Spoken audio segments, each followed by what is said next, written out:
No? Tay, okay ka lang po? Joey. Kapala yan. Napatawag ka? Ba't parang lasing ka po? Hindi ka po ba pumasok? Bakasyon lang. Bakasyon? Bakit po? Pagod na sa trabaho. May leave pa naman ako eh. Tay, huwag ka na po magsinungaling. Kung tungkol po to sa amin ni nanay. Sorry po talaga, Tay.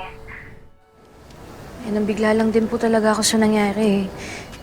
Naguluhan lang po talaga ako pero hindi ko po talaga kayo dapat pinagdudahan. Kaya sorry po, Tay. Anak, wala kang kasalanan.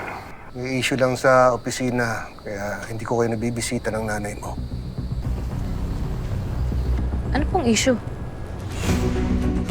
Wala yun. Kaya ko na to. Tay, huwag ka na nga po magsikreto sa akin. Ikaw po kasi, ang dami niyo pong lihim sa amin ni nanay, kaya po tayo nagkakaproblema eh. Sige na po, Tay.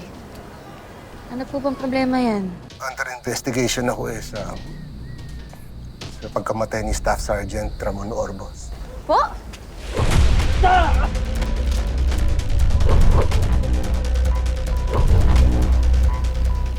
Pero wala akong kinalaman doon.